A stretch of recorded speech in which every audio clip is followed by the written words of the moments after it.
I'm Timothy Zizulkin and I'm reporting from Ukraine. You're about to watch an interview with my mom Tatiana Zizulkina by TBC interview host Mary Angela Moore. My mom is a commander of a battalion of 470 Ukrainian soldier volunteers. She was among the brave Ukrainians who repelled the Russian soldiers who attempted to invade our city Nasivka.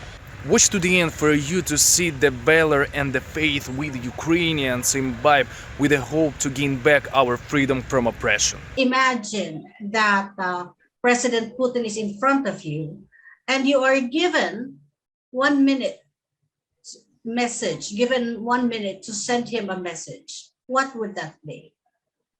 Я б побажала йому особисто, членам його сім'ї і всьому його кодлу, яке навколо його, пережити ті жахіття, які пережили Буча, Ірпінь, Маріуполь, і втратити своїх дітей, онуків в такий же спосіб, як втратили наші жінки своїх дітей, чоловіків, онуків, батьків.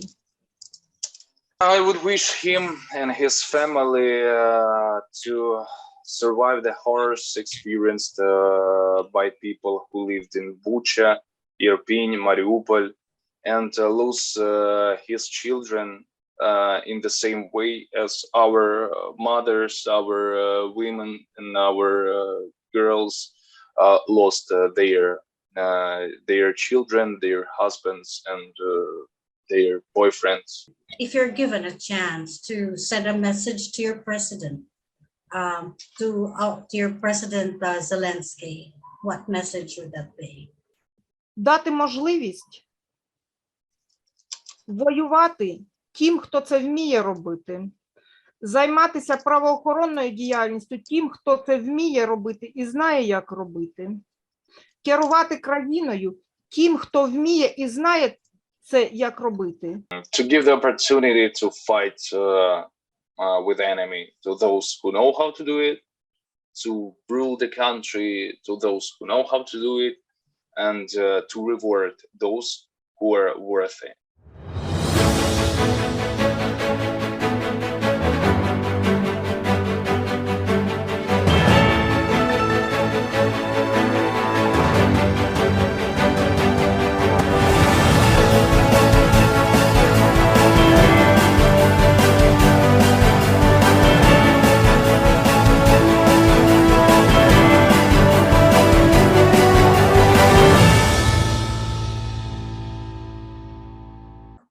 So, Tim, welcome to you and welcome to your mom.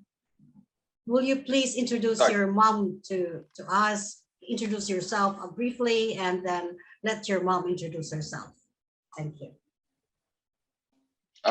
Okay, now if you will, I will translate Yes, please. a little introduction for my mom. Yeah, значить, як Анджела сказала, ми зараз в її програмі, яка називається «Шалені розмови з мудрими людьми». Значить, сьогодні ми говоримо про ситуацію в Україні. Сьогодні з нами, тобто я як перекладач і ти як героїня цього випуску, значить, і так, ми можемо продовжити говорити і говоримо про саму Україну. Значить, трошки про себе, трошки про мене. Зв'язок значить, трошки про себе. Трошки скажи про себе. Ти нічого не чуєш? Just the audio. Ви мене чуєте? Да, ми тебе чуємо. I can hear her. Про себе який період, бо зв'язок пропадає. Просто так же само представся коротко, я перекладу. Коротко про себе, бо зв'язок пропав, я знову тільки уривки чую, кінець фрази. Мене звати Тетяна, мені 52 роки. Я все життя прожила в Україні. До 2014 року у нас було дуже гарне життя у мирній, красивій країні, де були всі задоволені життям і щасливі. So, her name is Tatiana Zizulkina. She is 52 years old. For the whole life, she lived in Ukraine. And until 2013, life was good and peaceful in our country. But everything went wrong when Russia started its invasion to our borders and to our country. Життя особисто нашої сім'ї і всієї України кардинально змінилося у 2014 році, коли на нас підступно напала країна-агресор Росія. So as I told you, life in the country changed a lot since 2014, and especially it changed in our family too. Okay. З перших днів вторгнення Росії на Луганщину та Донеччину я та члени моєї сім'ї почали займатися волонтерською діяльністю, а саме возити на фронт продукти харчування, воду, одяг, тому що наша армія тоді взагалі була гола й боса і не мала не те, що чим воювати, а не мала ні взуття, ні їжі, ні одягу. Okay, since the first days of this invasion, my parents and their friends started their volunteering activity. They started volunteering because the army was naked. They had nothing because our army was it was so weak because. And yeah, they tried to give our soldiers food, some kind of ammunition, and some kind of clothes, because it was a very bad situation with our army in 2013. So yeah, my parents, since 2013, my parents are active volunteers. Oh, okay. Цією діяльністю ми займалися до грудня 2021 року. Остання поїздка наша на Схід разом з Тимофієм уже була у грудні 2021 року. Добре, я зараз перекладу і далі вже буде, мабуть, питання від Анжели, бо вона хоче сказати. Значить, це поки останнє, а потім вже будемо по питаннях. We had a deal with that kind of activity with volunteering until December of 2021. But then everything is over because we in the beginning of 2022, the full-scale invasion of Russia started. 24 лютого повномасштабне вторгнення я зустріла в центрі нашої столиці в Києві в готелі «Україна» на одному із тренінгів. О 5 годині ранку оголосили, що Росія провела повномасштабне вторгнення в Україну. Я зразу зібралася і об 11 годині ранку я вже була у нас у військкоматі у місті.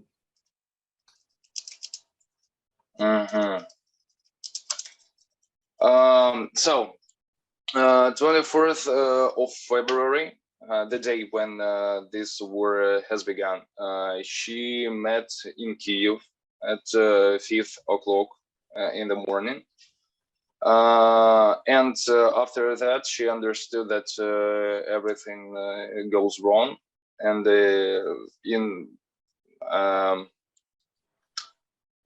at 11th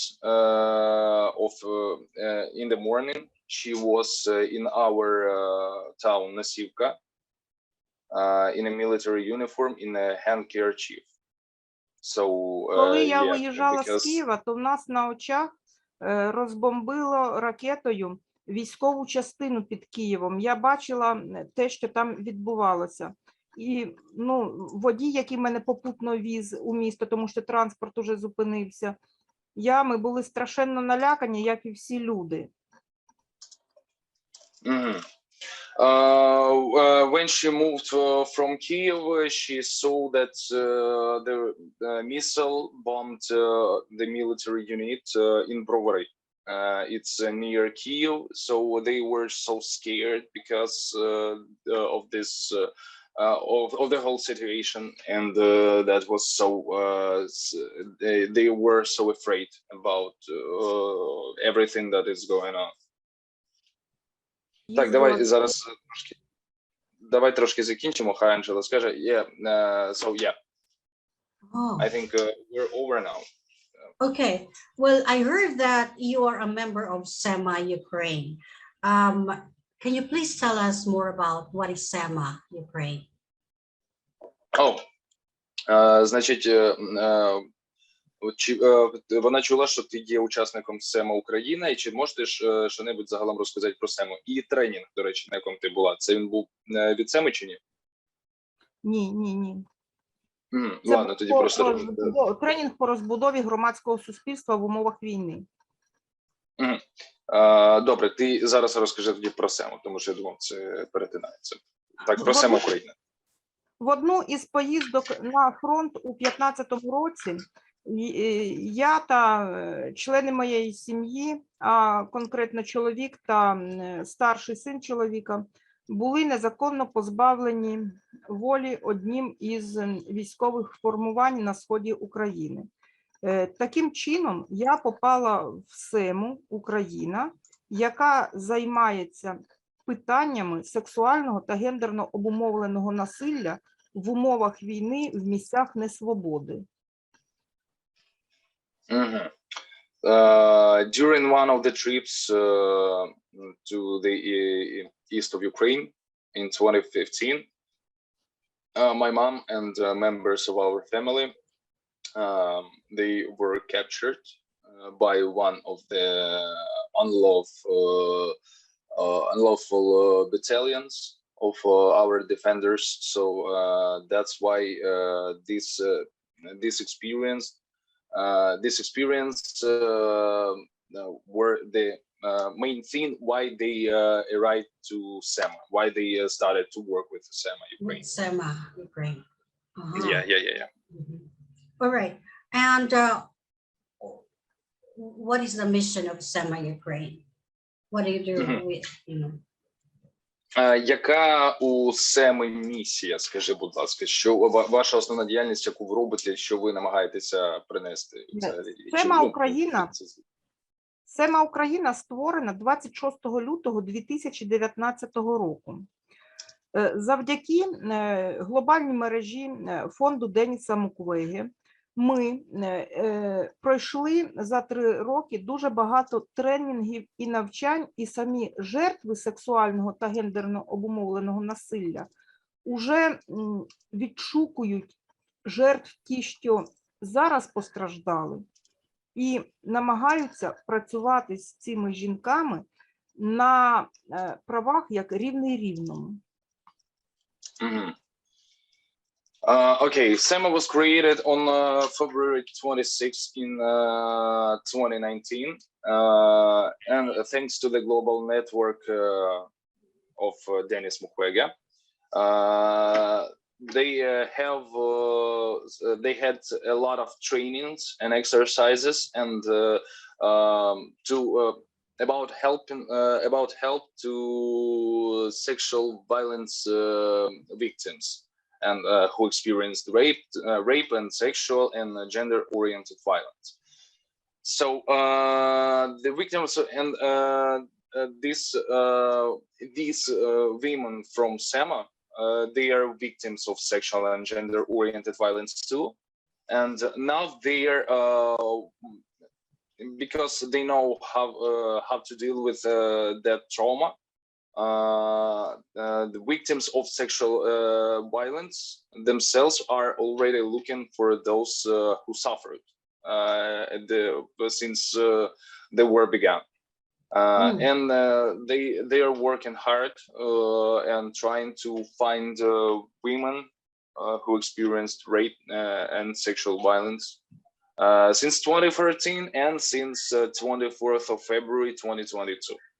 Yes. Okay. So it is, well, you know, we've just been reading it in the newspaper, hearing people, people posting on social media, but it's really different to hear it from someone straight from the horse's mouth, so to speak. So I'm so happy that someone who really is inside Ukraine, helping the rape victims, is here with us, speaking the truth to us. And this is very credible.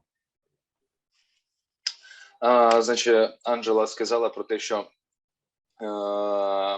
одне діло, коли ти читаєш газети, там читаєш якісь новини в інтернеті чи ще щось про Україну і те, що там відбувається, і зовсім інше зустріти по-справжньому людину, яка тут в Україні, яка допомагає дійсно людям, які постраждали від сексуального насильства.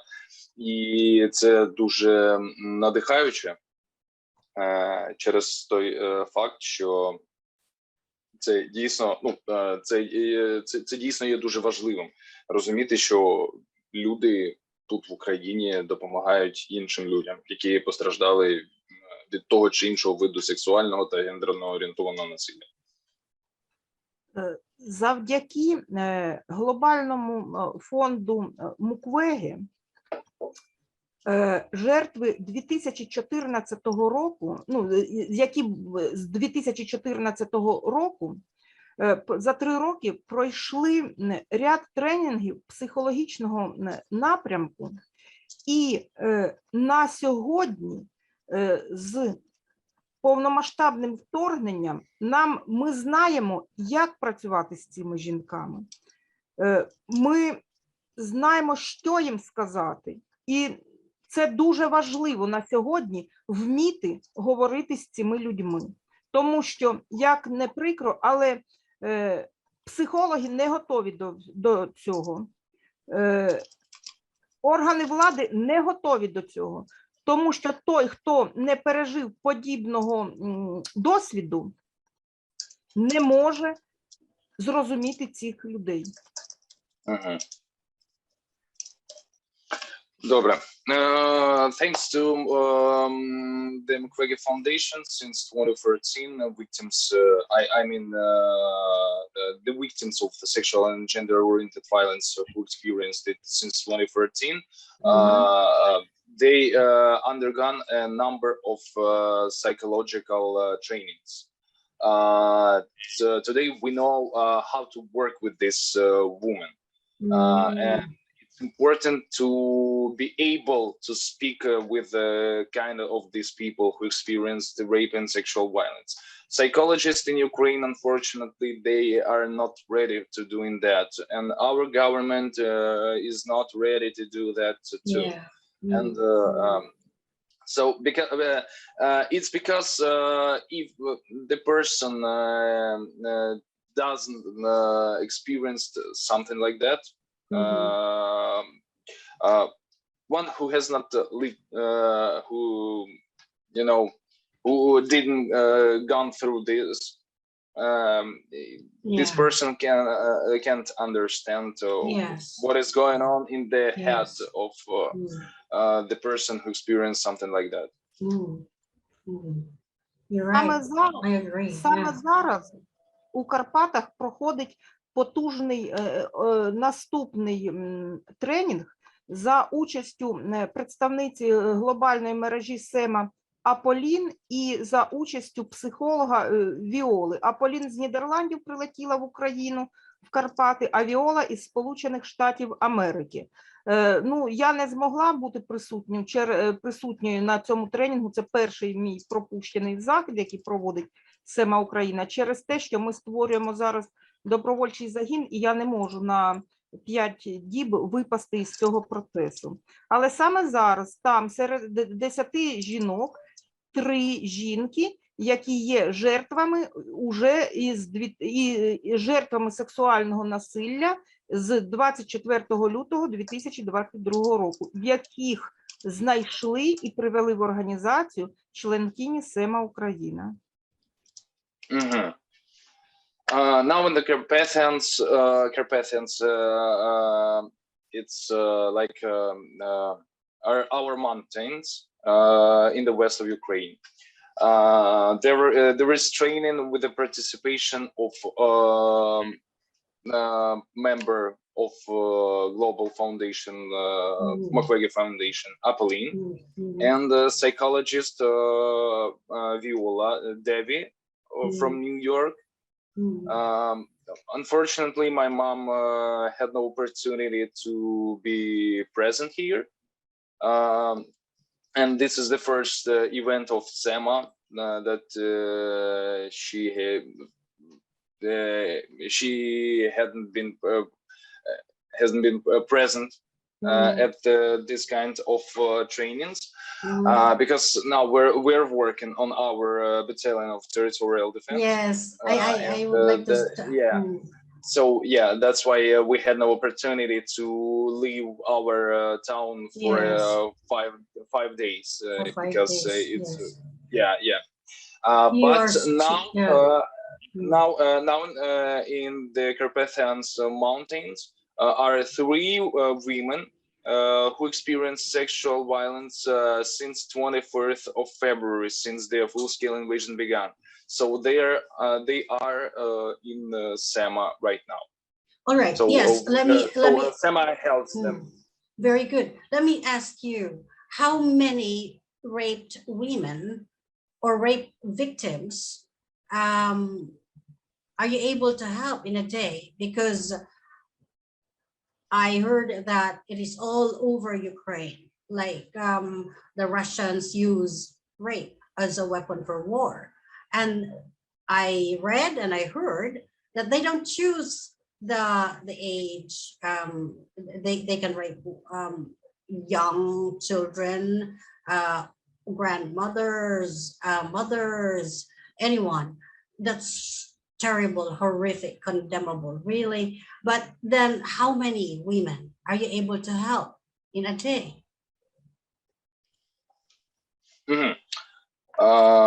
Таке питання, скажімо, вона чула багато того, що по всій Україні відбуваються випадки сексуального насильства з дня, коли почалася взагалі війна. І у неї таке питання, скільком людям, так сказати, в день ви можете допомогти саме тим, хто постраждав від сексуального насильства. Тому що, як вона читала, як вона чула, це повсемісно в Україні і дуже багато жертв сексуального насильства, на жаль, є.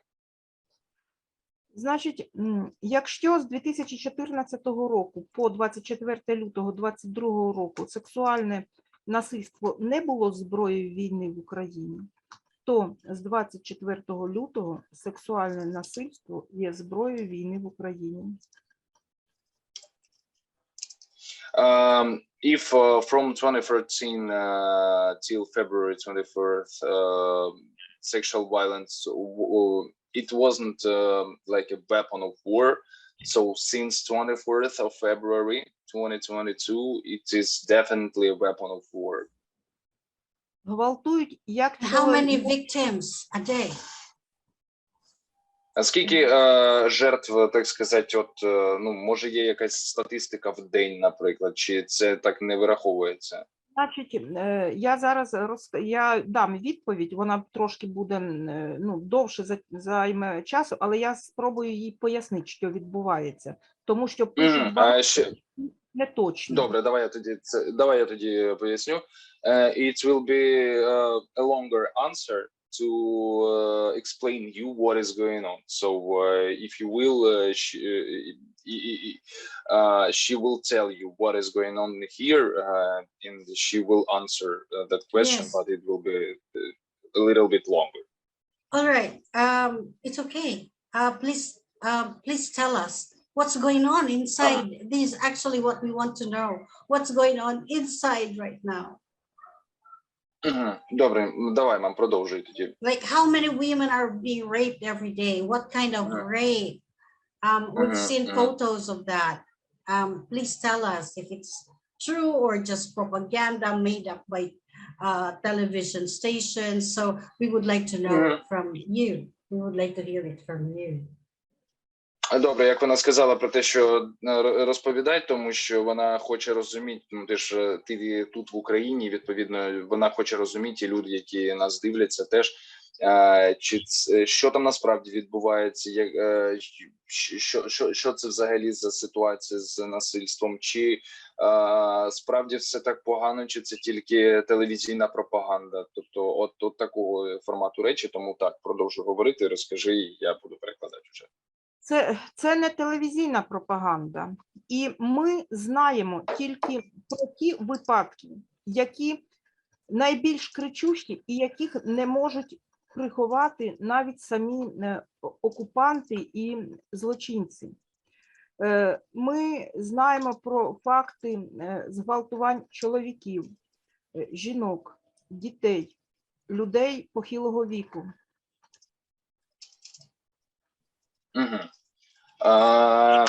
Unfortunately, it is not a propaganda because we know only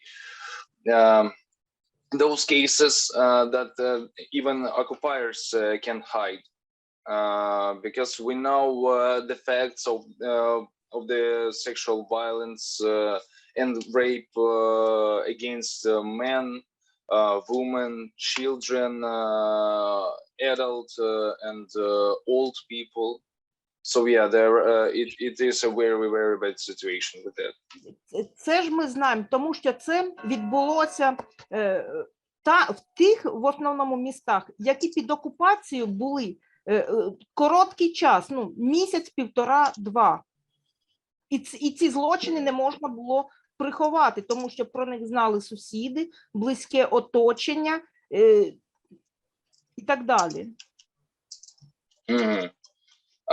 We know these facts because it happened in cities that had already been liberated from occupation, and these crimes.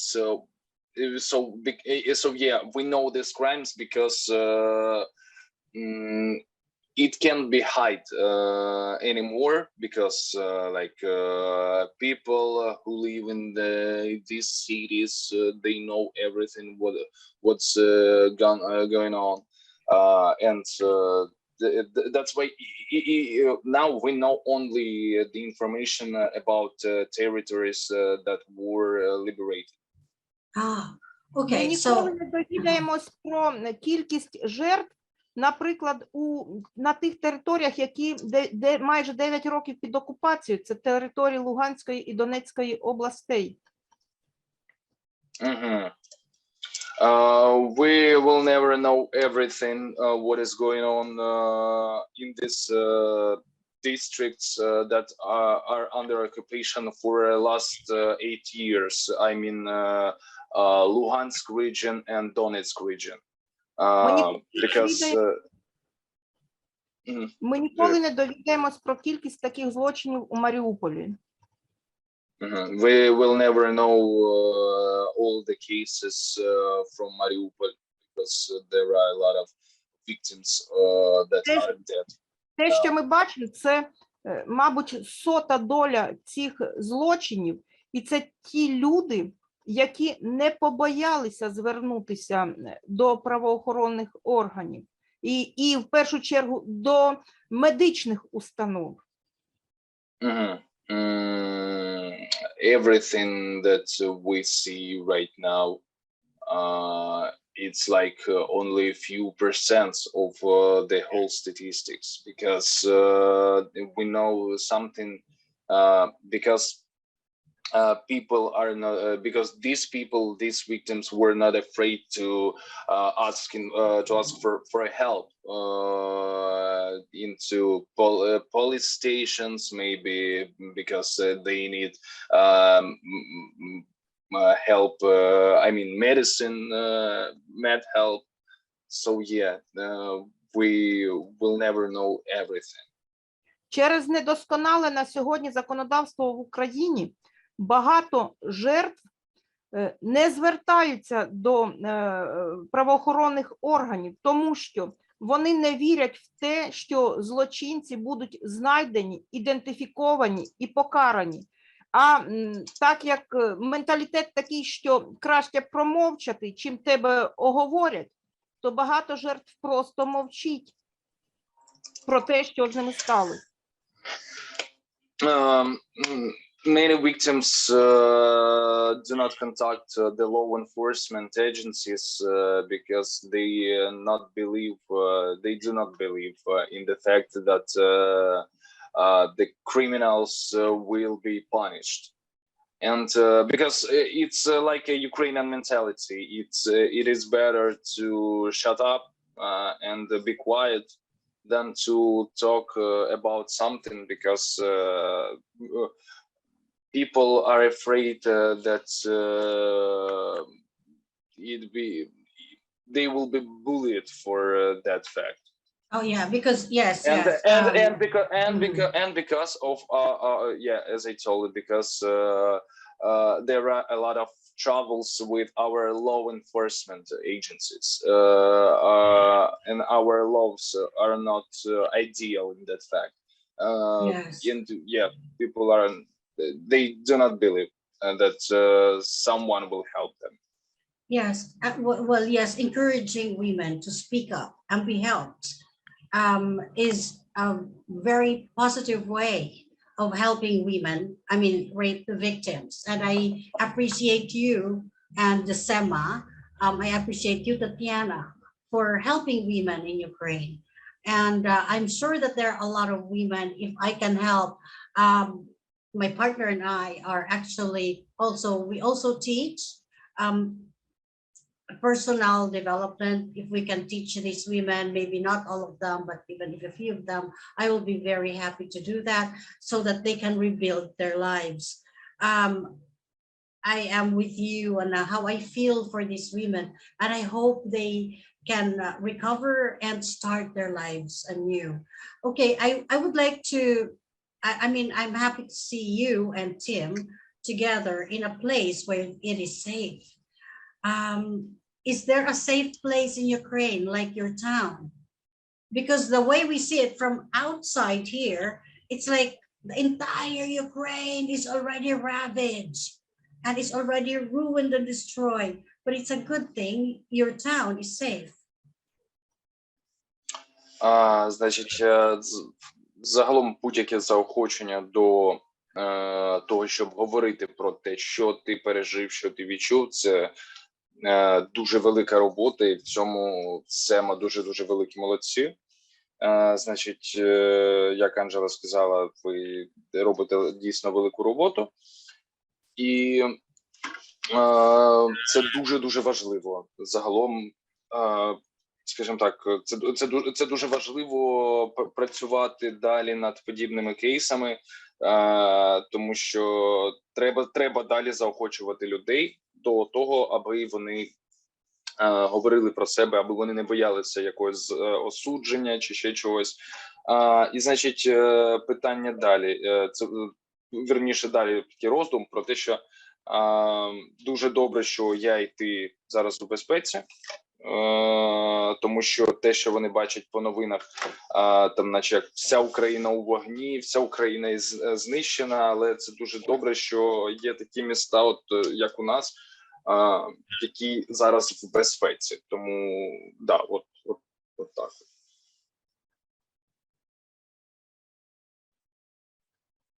Скажу, що ми у дуже відносній безпеці, і ми у безпеці саме завдяки добровольцям, які в перші дні вторгнення стали на захист своїх міст, такі як Прилуки, Ніжин, Носівка, що ми були в оточенні, але ми не були жодного дня в окупації.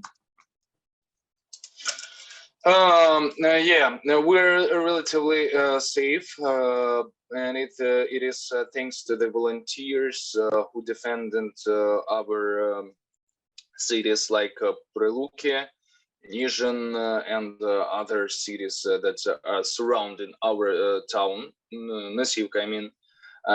And thanks to these defenders, we were not occupied for a single day. because there were, and of course, that's because of defenders of Chernihiv, because it was a very, very bad situation in this city. This is the biggest city of our district, and our district is called Chernihiv district. So yeah, that's why, and of course, it is the main thing about that these defenders, these volunteers, helped us to avoid the occupation, and we were Yes. not occupied. Oh, thank you. And I heard, Tatiana, that you are a battalion commander of 450 soldiers. Tell me what you do as a battalion commander. This is exceptionally great, really. Like a woman like you leading men, 450 battalion, I mean 450 men in a battalion. How are you able to do it? It's heroic, it's fantastic, it's extraordinary. Can't believe it. Ага. Значить, каже про те, що вона чула, що ти є керівником батальйону, в якому 450 людей. Поясни, будь ласка, як це взагалі, як це взагалі, ну, все це відбувається, тому що це якось абсолютно для неї фантастична інформація про те, що таке взагалі є. От, і як тобі оце бути керівником такого великого батальйону, коли тебе 450 чоловік в батальйоні, як бути їхнім командиром? Значить, тоді, коли почалося повномасштабне вторгнення, навколо мене, моїх двох заступниць і подруг одночасно, зібралося 476 чоловік. Це особовий склад був наш.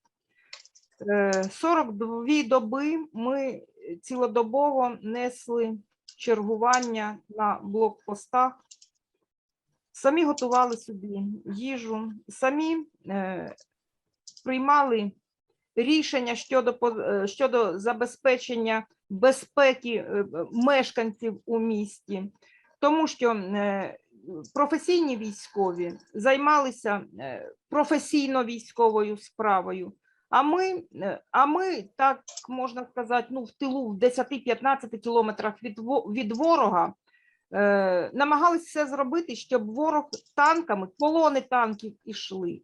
По 300 одиниць танків навколо нас було. Ми це все утримали, і як показав досвід уже на сьогодні, то ми з цією задачею разом із поліцією, разом із військовими справились. На сьогодні загін наш офіційно зареєстрований. Наказом командувача Сил територіальної оборони я призначена керівником загону. У мене є дві заступниці, теж жінки. Члени їхніх сімей також у нас у загоні. Ми зараз будемо проводити тепер уже військові навчання професійні і будемо охороняти своє місто. Окей, так, щас. І скажу, що це абсолютно не важко, якщо чітко кожен виконує доручений обсяг роботи. So, when the war started, 476 people gathered around my mom and her two intercessors and friends. 42 days. For 42 days, we were on duty and checkpoint on our block posts. Prepared food ourselves, made decisions about ensuring security in the city, because our professional soldiers were engaged in professional work, and we did our work. Like as I told you, duty at block posts and other stuff like that. we coped with the task together with the with the police and our militarists. Now we are officially registered. My mom is officially a commander. She has 2 female patrons, and they are all in this unit right now. So we all are officially registered, and we are working on our we're working with the fact that we're defending our city. That's why we will have these military exercises like shooting, working with weapon and other stuff like that to defend our city and closer regions, because when the full-scale invasion started, our enemy were in 10 kilometers from us, and we tried to keep them. How many kilometers away? Well, how many kilometers away were the Russian soldiers away from? 10 kilometers. 10 kilometers away from your town. Yeah. How did you push them back? Tanks. Yeah, how did you push them back? It's a confidential information. Okay, sorry. All right. But it's, I mean, you know, I'm very happy that you're safe where you are. And I'm so happy that there's such a woman like you. I cannot do what you're doing. What courage. I mean, what is inside of you that enables you to do this? Tatiana, I cannot do that. I mean, maybe you're 1% leading a battalion of men, helping rape the women in the midst of war. And look at yourself, you're still looking so beautiful. What is in you? I can't really believe it. Як вона сказала, що в тобі такого, ну, в чому твоя ця от внутрішня якась мотивація, в чому цей твій стержень, що вона не може повірити, ну, вона не може якось з цим фактом не те, щоб змиритися, ну, просто не може зрозуміти, як це так, що ти і в керівник батальйону величезного, і допомагаєш якось, стараєшся людям, волонтериш і допомагаєш тим же самим жінкам, які зазнали сексуального насильства. І це все відбувається всередині країни, в якій йде війна. І в чому твоє заохочення? Тому що і в чому взагалі Oh, by the way, we have alarm right now. What does it mean? Нас тривога. Air strike alarm. Oh my God! So you need to hide? No. It's okay. We're good with that. So, і значить, так в чому саме це твоя мотивація внутрішня? Як ти взагалі з цим? Мабуть, мотивація моя в тому, що я бачила війну з перших її днів там на Сході.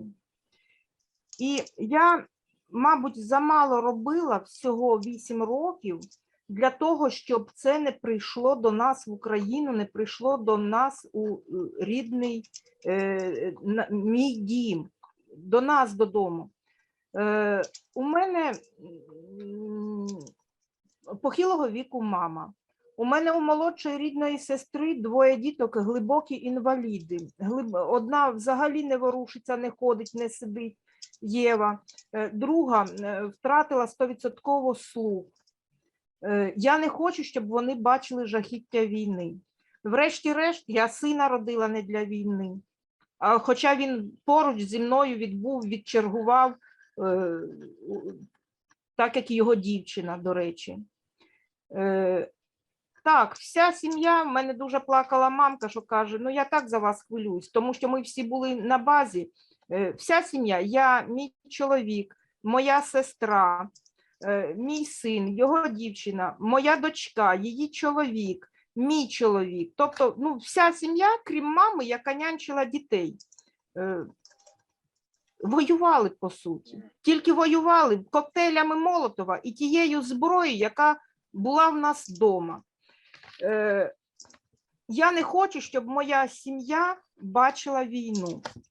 І чим більше людей не хотітимуть цього, тим швидше в нас буде перемога.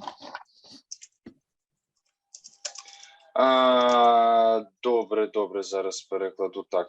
Ага. Her motivation is the fact that she saw this war since the very beginning. I mean, since 2014, since south of Ukraine, east of Ukraine. I'm sorry.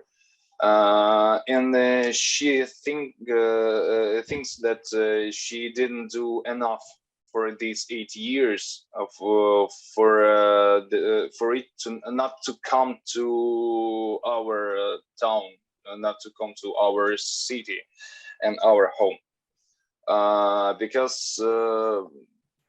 my mom have an elderly mother, has a younger sister, her younger sister, my aunt.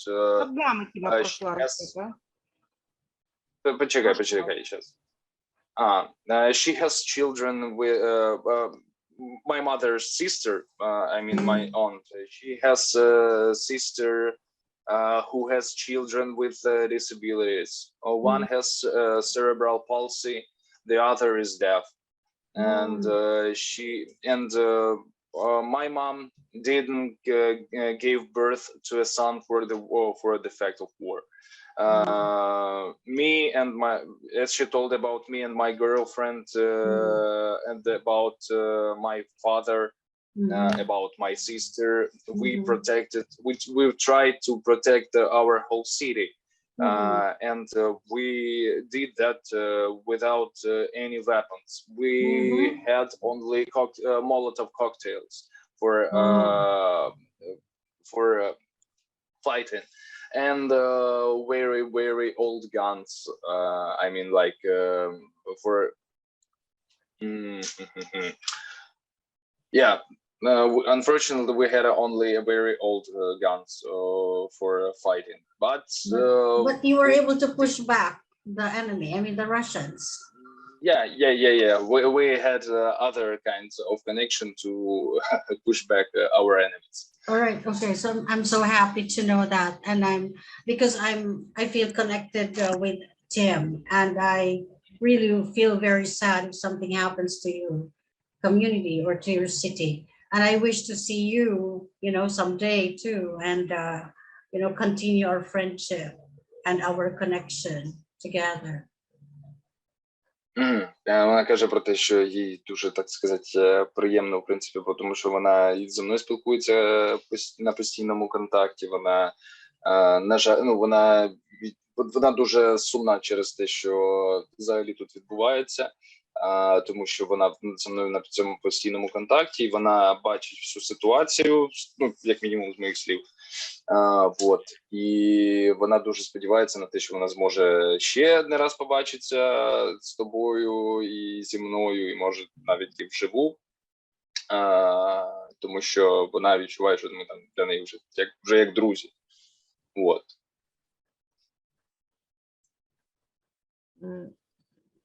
Скажи, що я говорила вчора із жінками, які, наприклад, була сама перша звільнена з полону жертва Ірина Бойко, так? З деякими жінками говорила, що якщо потрібно, вони готові дати їй теж інтерв'ю жертви. Тільки вони дуже страшні, коли будуть говорити про свої історії. Тому що не кожен день можна почути про те, як у полоні відрізали мізинці манікюрними ножицями. І груди просверлювали сверлами електричними.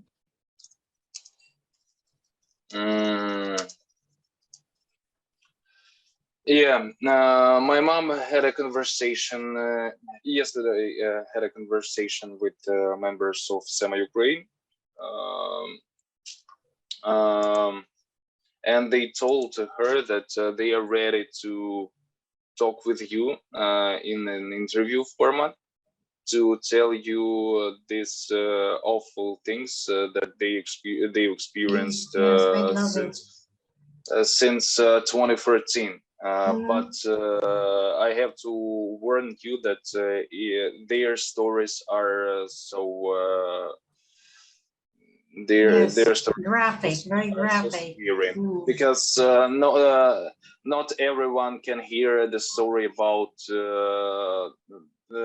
for example, about one woman who experienced the thing that her little fingers were cut off, and the chest was drilled, something like that. Yes, we would like to show it to the world. I mean, for awareness purposes, and at the same time, so that they can get more help. Yeah, and as you can understand, everything like that is going on since 2014, since the first day when Russia came to Ukraine. Mm. Yeah, I've been hearing, and now I just confirmed it from someone reliable who is inside Ukraine, and so thank you for that. Now okay, please translate to your mom. Ага. Вона дуже рада те, що накінець вона багато цього всього чула, читала, в тому числі ще й з того ж самого 14-го року, але вона дуже рада, що в кінці до кінців з'явилася людина з України, яка може їй розповісти більш детально якісь з цих речей і більш компетентно. Yeah, okay. So Tatiana, if you're given, let's say, just imagine that President Putin is in front of you, and you are given 1 minute message, given 1 minute to send him a message, what would that be? Угу. Мам, уяви собі гіпотетичну ситуацію, що ти стоїш перед Путіним, і в тебе є 1 хвилина для того, щоб йому передати щось, якісь слова, щось сказати. Що б ти йому сказала, що б ти зробила?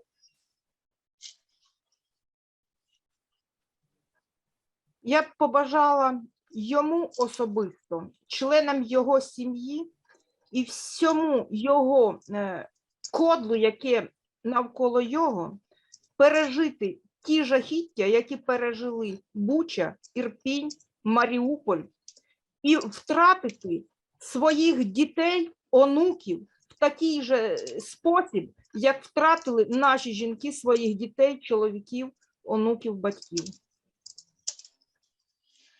I would wish him and his family to survive the horrors experienced by people who lived in Bucha, Irpin, Mariupol, and lose his children in the same way as our mothers, our women, and our girls lost their children, their husbands, and their boyfriends.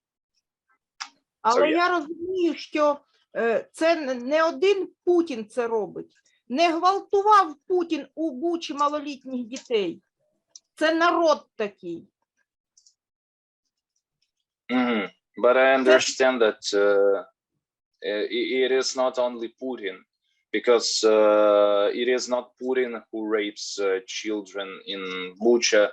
It is not Putin who gave us this horrible experience of living in the state of war. Не Путін держав у Ягідному 28 днів у підвалі по 40 чоловік у одній кімнаті, де умирали, і трупи складали один на один, і дихати не було чим, і під двері підсовували дитинку 1,5-річну, щоб вона у щолочку в зиму подихала повітрям, щоб вона вижила. Це його народ такий.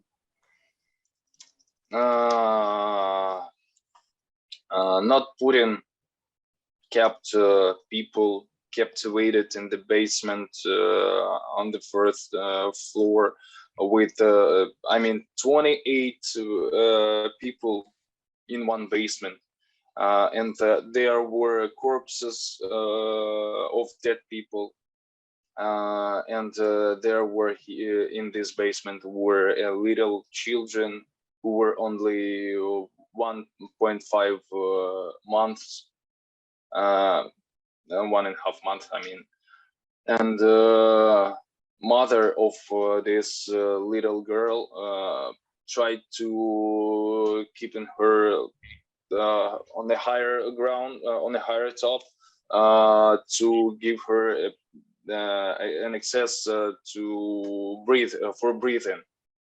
And unfortunately, this is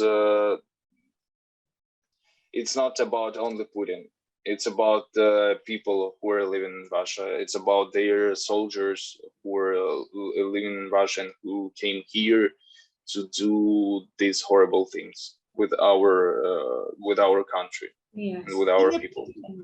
І не Путін розстріляв із літака очередь, яка стояла у Чернігові за хлібом. Путін Not Putin. Not Putin shot the Kui in Chernihiv, who just wanted to buy for them the food, bread. I mean, they wanted to buy bread because volunteers tried to help them, and Russian soldiers just shot them. Oh my God. 9 people. Путін – це флюгер над болотом, ім'я якому кровожерлива Росія.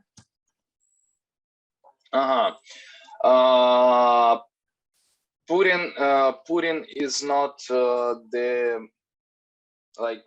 not the cause of every problem. Putin is only vein of people who are living in Russia, because they won this war.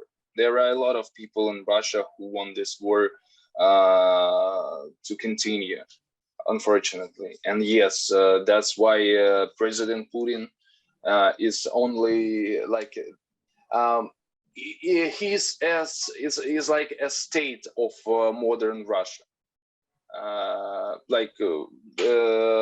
It is collective Putin. I understand. Yeah, I understand. Okay, now, if you're given a chance to send a message to your president, to your president Zelensky, what message would that be? І який був тебе, якщо б ти мала можливість, який був в тебе був меседж до нашого президента Володимира Зеленського?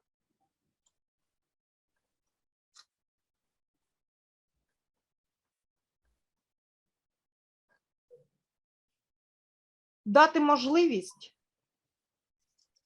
воювати тим, хто це вміє робити, займатися правоохоронною діяльністю тим, хто це вміє робити і знає, як робити, керувати країною тим, хто вміє і знає це, як робити, а не нагороджувати тих, хто цього достойний, а у нас усе це роблять члени 95-го кварталу. І це дуже викликає занепокоєння. To give the opportunity to fight with the enemy, to those who know how to do it, to rule the country, to those who know how to do it, and to reward those who are worthy for these rewards, because we had a very bad experience at 24th of August. I mean, at the Independence Day, when people of closer surrounding of our president were rewarded by medals, by the main medals, main rewards in Ukraine. So yeah, now we're so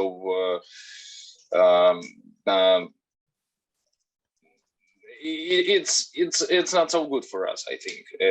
We are so worried about that fact. So yes. Well, there's no perfect government, especially during this war. So I just wish that your country unites against one enemy.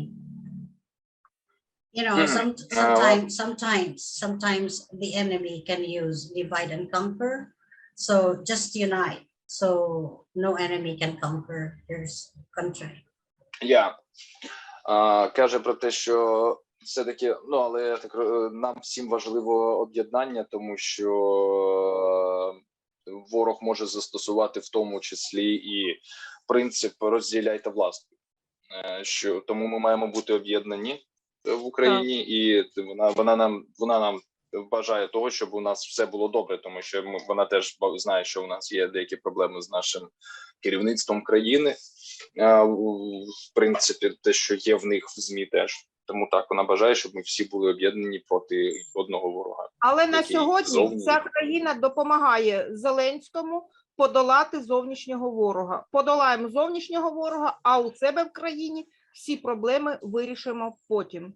Тому що у нас зараз проблема, як на мій погляд, не у президенті. У нас зараз проблема у церкві Московського патріархату, яка дуже велику шкоду і загрозу несе для цілісності України.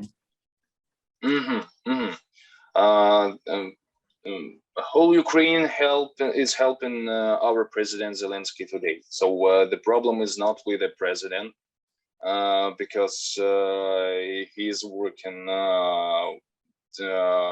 too. I mean, with all this situation, with all this invasion, he's trying to work so well, as much as he can. And the problem, as I told you, the problem is not in our president, with our president, and the main problem is the Church of the Moscow Patriarchate, because this is very, very complex and complicated mechanism that is ruining our country, because there are a lot of people who are still thinks that think that this church is okay, but there are a lot of agents of Russia that are working in Church of Moscow Patriarchate, and there are a lot of these churches around the whole Ukraine. Okay. Well, that's another issue that we can tackle for your next show, Tim. Okay. Okay, that's great. I can do that. But that's going to be for the investigative journalism. Tatiana, I would like you to give your parting words, your message to all the Ukrainians before we end the show. Це вона сказала про те, що це буде дуже класна тема для одного з моїх випусків про московський патріархат. З задоволенням це зроблю. А другий момент – це, значить, що? Друга проблема друге, верніше, питання. Інше питання в тому, що якби в тебе, знову ж таки, які ти можеш дати оцей тепер ще меседж для українців? Для українців? Що б ти хотів? Я б хотіла сказати те, що жінкам України потрібно берегти своїх чоловіків. Не в плані як чоловіків, а мужчин, воїнів, захисників, підтримувати і утримувати свою армію. Тоді в нас буде і своя віра, і все буде своє. Нам не можна ні на кого, як показала останній напад, нам не можна розраховувати ні на кого. Нам потрібна своя армія і збереження життя наших захисників. І бажаю всій країні і всім жінкам дочекатися своїх захисників додому, нераненими і живими. Так, хорошо. Те, що в Косово нам говорили у 19-му році, що бережіть своїх чоловіків, ні на кого не надійтеся. От тепер я це розумію. Потрібно берегти своїх чоловіків і свою армію. I want to say that the women of Ukraine need to protect their men as warriors, defenders, to support our army. And then we will have our own faith, our own everything, and everything will be our own. We cannot rely on anyone. We need our own army. We need our own defenders, and she wanted to say to that woman who were waiting their defenders to come back home, to wait for them, because they will definitely everyone will back home, and everything will be great for Ukraine, because as she told after that, a woman from Kosovo in 2019, when my mom came to Kosovo, told her that we have to protect our men as warriors and defenders, and that we cannot rely on anyone. And because this woman from Kosovo, they know what is it, and unfortunately now we know it too in 2022. Thank you, Tim. Ladies and gentlemen, you've just watched Tatiana from Ukraine. She's a woman, and she's using every bit of her knowledge to defend her country in times of war and in times of peace. Everybody should help their country, not only for selfish reasons, but for patriotic reasons. We have here a very good example of a woman who sacrifices her time, who sacrifices her family for country, and she's very admirable. I would like you all to pray for her and her family. Tim is his son. Send them blessings of safety and love and protection. We send you our love and protection. On behalf of TBC and TV, we would like to extend our love to you, love to Ukraine, and love to the entire humanity, that may all live side by side with each other, considering each other's feelings with empathy, with love, with forgiveness, with peace in our midst. Thank you so much, Tatiana. Thank you, Tim. And thank you for watching us. And watch us again next week for another episode of Crazy Talks with Wise People. This is Mary Angela once again saying thank you for watching, and may you have learned something from Tatiana, great woman, today. Tim. Значить, Анджела ж вже звернулася до, скажімо так, до глядачів, які будуть це дивитися, сказала про те, що вона бажає нам, значить, миру, процвітання, усього найкращого, щоб в кінці кінців це все закінчилося. От, мир – це найголовніше, і вона говорить про те, що вона хоче побажати нам цього миру, всій Україні і взагалі всьому людству, тому що ми маємо в кінці до кінців, ну, знаєш, типу, як зрозуміти, що треба жити мирно. От, тому так, це, в принципі, все. All right, so thank you so much and goodbye and see you soon.